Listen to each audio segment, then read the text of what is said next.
Hey there, and welcome back to my channel. I'm at Morbidmagni. I'm a professional comedian, I'm a professional voice actor, and I also would like to unprofessionally talk to you about the UA Traitor. But before we get into exactly who and why I think the UA Traitor is exactly who they are, this video is sponsored. That's right, this video is sponsored by Bright Cosplay Props, who sent me a couple of things. Not only the really cool thing you see on my stand, this beautiful gear here, from My Hero Academia fame Kirishima's shoulders, but this one has the RR for Red Riot and the MM, not sure if you guys can see it, might zoom it later, for Morbidmagni. And they also sent me this, a much bigger version of the gear with the RR and the MM, but also, it's an armband. It's got little snaps on the side. So their link will be in the description below, along with all of my links and blah, blah, blah. Please check them out, they're amazing. So, with that being said, the UA Traitor. For all of you that aren't really experienced in My Hero Academia, or maybe just missed it because it was a tidbit that was thrown out and easily forgettable if you're still in Season 1. After the invasion of the USJ, arguably the smartest character in the cast, the principal, put forth towards the other teachers that there is absolutely a traitor among them. Somebody's being real sus. It's an Among Us joke.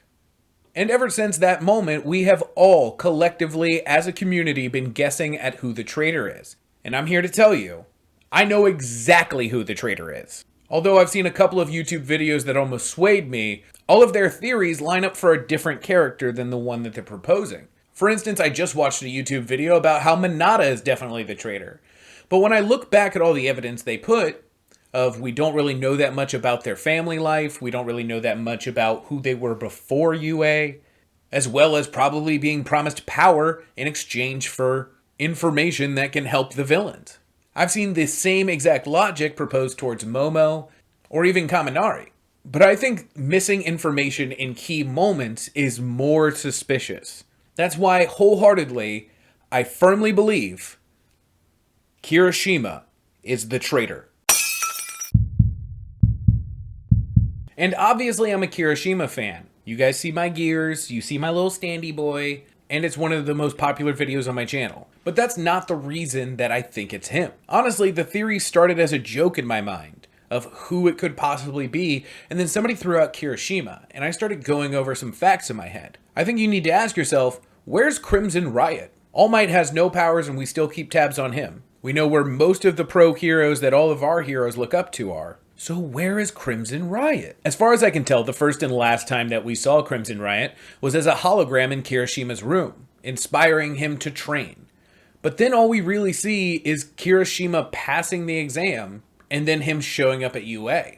I think there's a significant time gap there. And if you watched my previous Kirishima video, you know that Kirishima started out as a weak, depressed child. All throughout middle school, he was labeled as a coward. He would never make it into UA. You also probably know that despite the colors he wears, he's not the brightest crayon in the box. And on top of that, if you know anything about basic human psychology, you know that somebody that is self-deprecating, has depression, and sees themselves as weak is easily manipulated by somebody as good at manipulating as All For One.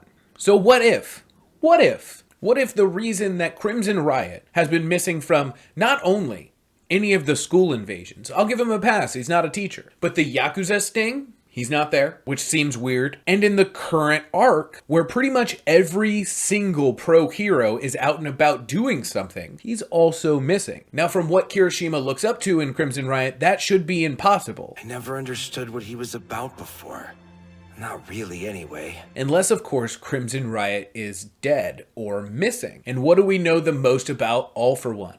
That he steals and gives quirks in exchange for things. That's how he made his entire empire. If you look at All Might talking about All For One, he basically gave powers to people that didn't have powers and took powers away from people that didn't want them anymore. That's how he built up this entire thing. So what if, unknowingly to Kirishima, in exchange for a certain amount of power, he would have to report certain things, what the teachers are up to, what the students are up to, and seeing it as innocuous information, he probably agreed, considering he knew nothing of those students now. We're all picturing the Kirishima that's still friends with Deku and Todoroki, and he's this soft, lovable boy. But this is far before he met any of these students or any of these teachers.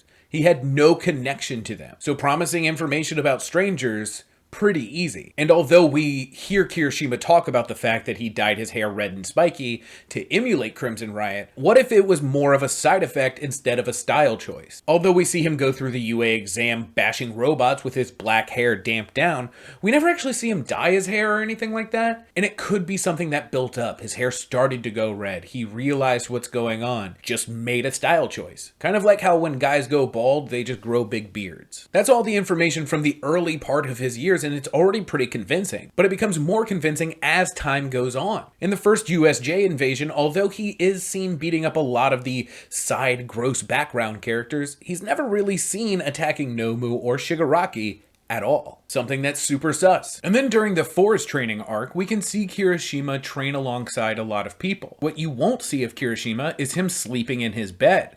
I've seen a lot of people point out that both him and Kaminari seem to be missing from the male sleeping section before the night of the attack. And if he was the person that leaked the information to the villains on how they could find not just the training camp, but also Bakugo, it would make his rescue attempt to save Bakugo make a hell of a lot more sense. After Asui points out that breaking the rules and doing this specific thing, this specific way, feels a lot more like villain activity than hero activity, Kirishima is pretty much the driving force behind them actually pulling this off, which to me sends a secret coded message that he doesn't really care. Even after their emotional collapse where Asui is crying genuine tears, we see Kirishima comedy cry. Something I would label as suspicious. Like maybe, just maybe, he is overperforming for a purpose. That's one of many different instances where I think the writer is trying to send us a message. I mean, who's the person that discovers a drug that is being used on the streets to both enhance and take away quirks? Something that only one villain so far is able to do. Who's the person that connected with a villain, Rappa, so much so that the villain decided to help him? And if all that didn't convince you, who is the person in your mind that would shock you the most that hasn't been ruled out yet? We all know Deku. We listen to his inner monologues all the time. There's no way that sweet bean is the traitor. And the same goes for Bakugo, who was cleared during the forest arc. I doubt that if the villains knew that Bakugo was already on their side, they would have purposely kidnapped him and tried to turn him to the dark side. And on that third rung down, where it would be the most surprising, but also the most fulfilling, is Kirishima himself. I more than hope that this isn't it, but also I hope it is it. I don't want Kirishima to be a bad guy, but from a writing standpoint, be pretty baller. So let me know down in the comments if you think that Kirishima's the traitor, or hey, who do you think the traitor is? I've been at Morbidmagni, and hey, if you like TikTok content, I happen to make that. And if you like illustrations, I also do that on Instagram. I'll make sure to leave the links in the description below. If while you're down there you leave a plus ultra punch on the like, subscribe, and bell button, I wouldn't be one to complain. But also make sure to check out both Ungdrum Studio, who does our outro, and Bright Cosplay Shop on TikTok. His link will be next to mine. Thanks so much for watching, you guys, and I really hope to see you next time.